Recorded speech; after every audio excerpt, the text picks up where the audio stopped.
Hello and welcome to Football 101, a little video, or selection of videos, I should say, where I'm going to be talking a little bit about football. I'm going to go over some various topics. The purpose of this is basically just to give you enough information so that, say you're at the pub and the lads talking about footy, you know enough to join in. I'm more or less doing this for a friend who simply just wants to know a bit more. So I'm going to try and divulge into everything. Obviously, it would be impossible to talk about everything that football encompasses. It's literally its own entity. It's literally a culture. It's everything. But I will do my best to talk about certain topics, and I'm going to try and follow it game by game, which should hopefully give a better chance for you to pick up on what's going on. So today, what we're going to talk about: Champions League. Big Champions League games going on at the minute. So Champions League, what is it? Champions League doesn't really matter when it was founded or who made it or any of that nonsense.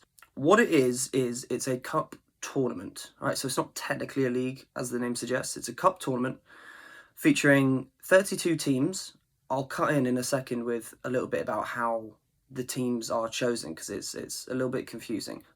So here's technically how the teams are chosen. It's done on a point system, of which UEFA choose by like how many wins they get in certain leagues. But to be honest with you, it's boring. It's not important.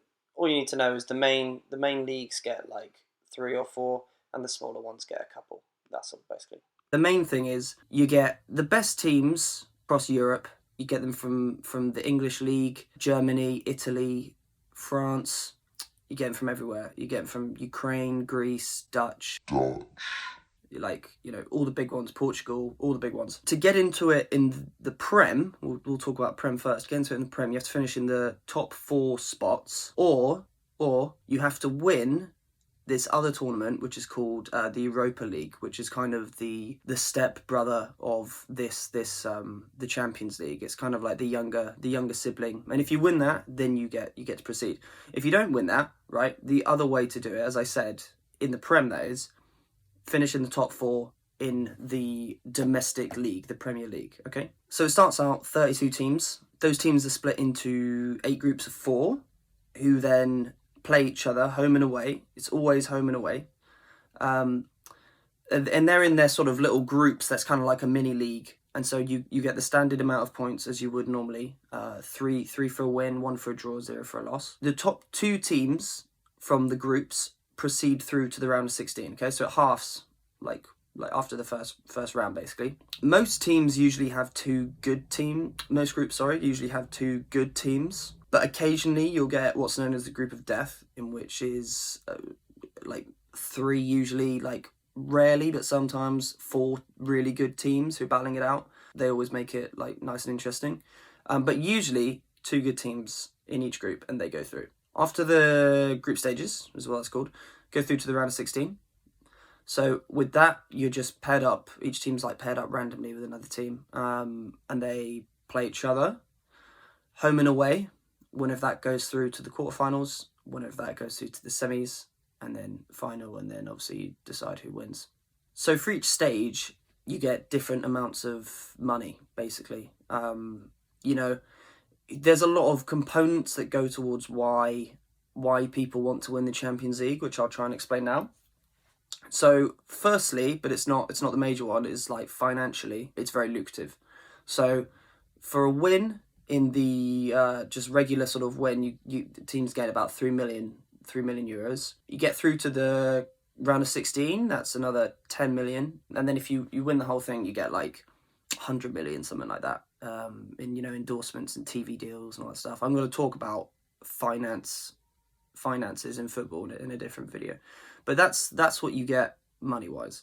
The other great aspect about being in the Champions League is the fact that every player and manager wants to win it, right? This is the World Cup of club tournaments, if you like this. Obviously, World Cup being your nation's team, that's the highest sort of accolade you can get. Champions League is the highest accolade you can get for your team, for your club, right? So why do they want to win it? Well, firstly, footballers are known for the records they break and for what they've achieved. When they look back on their career, and when people look on their career, even when they go on talk shows, it will say, you know, underneath like what they've won. You know, so if your bit of info says played for Tottenham between 28 and 2011, it doesn't look very good compared to the guy next to you who says he's won the Champions League and the domestic treble, for example. So the best talent all want to win this, and they all know that they can win this. Like, if you make it to professional level and you're quite clearly better than others, you know that's where you want to be. Like, that's the goal that you want to achieve. So when they're deciding on a new team to play for, one of the major things they look for is if they can play European football. Because not only is it recognised around the world as being arguably the best sort of football that can be played and the most viewed, it also has the best trophies that they can win. So they want to play for a team that is consistently competing in the competition to give them a chance and to make them feel safe that when they move to this club, they feel that, yes, this is the right choice for me because they're in the Champions League, they're in it consistently, there's a chance that if I come and a couple other good players come, we can win it. So this makes a whole difference because clubs want to achieve success, right? And clubs achieve success through great players, and great players want to win trophies. So it all goes hand in hand, really. You know, if you're competing in the Champions League, you're finishing in the top four, for example, in the Prem, you are going to be able to attract the best talent. Not just because financially you can afford it, but also because they want to play for you, because they want to win that trophy. The competition happens once a year, and whilst that might seem like a lot compared to something like the World Cup or the Euros, which is every 4 years, it's really, really not. It's so easy for footballers to get injured or for a key player to leave the team. Great teams usually last a year, 2 years, maximum 3 years. And the reason for this is because for a team to be great, all areas on the pitch, all areas in their team, they're playing at sort of a world-class level, right? Now, you've got players in your team in each of these different positions who are all at different ages, they're all at different points in their career, they all want different things, they might be on a run with not having any injuries, you know, things like this, all this comes into account. And usually that's maintainable for like a couple years. So if those couple years is when your team are playing best, that is the year that you want to win it. So yes, the Champions League comes around every year, but your team might only be great for like 2 years in, you know, your whole career. You might play for like a truly great club. And whilst you're at your sort of great team, guaranteed there's other teams in the Champions League who are also in the prime of their career, who will also want to attain this title. So the fact that it can only be won by one club, doesn't even matter that it's every year. Like, it's still a ridiculously hard feat, especially because nothing's a given. The joy and the beauty of this tournament is the fact that you see the smaller teams beating the bigger teams consistently, and people don't expect it. I can list back some of the great games, and I will in a bit detail some of the great wins and some of the great campaigns that have been had over the last sort of decade, 2 decades or so. But yeah, the reason for that is pretty simple. It's like it's all about attack in this tournament. You know, the difference between a sort of regular domestic league season and a cup tournament such as Champions League is simply that in the domestic league you're playing across, you know, a whole season. Season's very, very long. It's a lot of games, especially at the minute. It's a lot of games.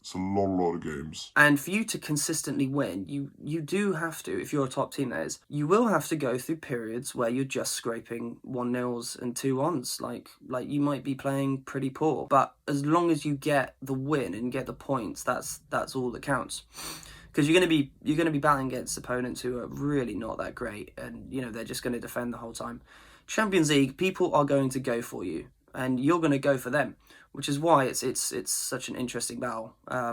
Seeing 2 teams consistently just fight it out, and it makes for some really good spectacles because both teams want to show the world what they're capable of, and the players desperately want to win it.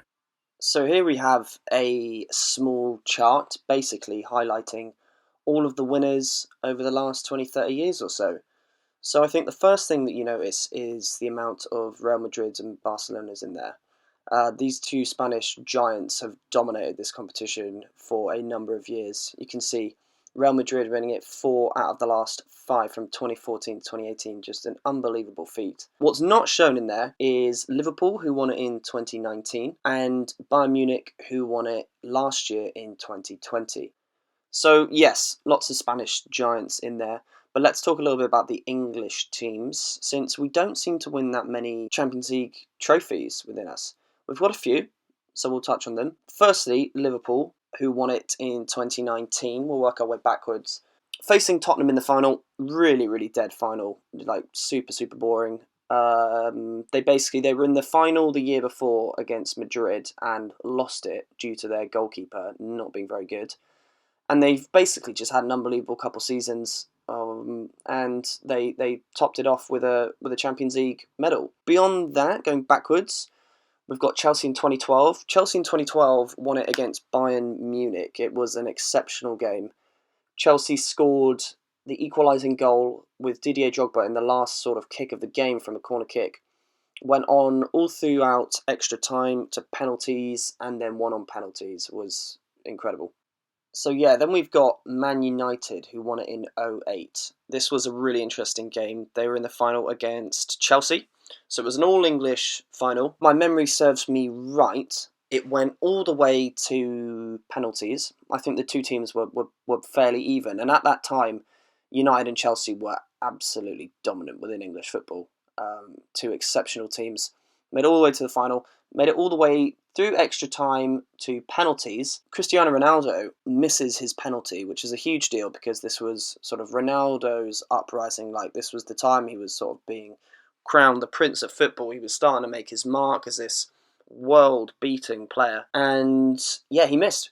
But fortunately for him, I think John Terry, who was the captain of Chelsea at the time and a Chelsea legend, he also missed. But unfortunately, with John Terry's miss, that meant they lost pens. Before that, we've got the 2005 Liverpool win, which is one of the most memorable games of football that many of us will have ever seen. It was just the most unbelievable comeback. They were 3-0 down against AC Milan. It was a goal scored almost immediately by AC Milan. This was an AC Milan team that wasn't to be f***ed with. You know, you can see they won it a couple of years later. They were a truly, truly great team. And they ended up going 3-0 down, only to pull it back to 3-3. Once again went to penalties. Everyone loves penalties. Super, super scary, very, very nervy. Could go either way. And they won on pens. To come back from 3-3 to win on pens, just ridiculous feat. I'd like to give a little shout out as well to the Porto 04 team and the Inter 2010. They were both managed by Jose Mourinho, who is a man that we will do another video on because you can talk about him for hours. Two great teams. He really brought them up and, you know, constructed them into world-beating teams. Interesting to note as well, you can see United in there in the 08. You know, before that, the last time they won it was 99. Now, we'll talk on another video about Fergie's reign, how he was arguably, and I think in most people's minds, was greatest manager of our time. He seemed to win everything, but you can see how hard this competition is, where United are featuring between 99 and 2019. They featured twice, even in that spell having the greatest manager of all time. So it just goes to show you the difficulty of this league and why it's so sought after. And there's a saying where you say someone's coming of age, and there's a game of which someone comes of age. And it's basically when you're on the main stage, these are the games, when we're talking about quarterfinals and semi-finals and stuff like this, these are the games that can define and create players. And it's a way, they're on the big stage, everyone's watching. If you can do it against a top team, then you can do it against anyone. And so, you know, stars are born in this tournament, and this is the joy of it. We get to see world-class players battling it out against each other each year. And so, in the coming videos, I will do a little talk about the games that are going on at the minute and what's coming up.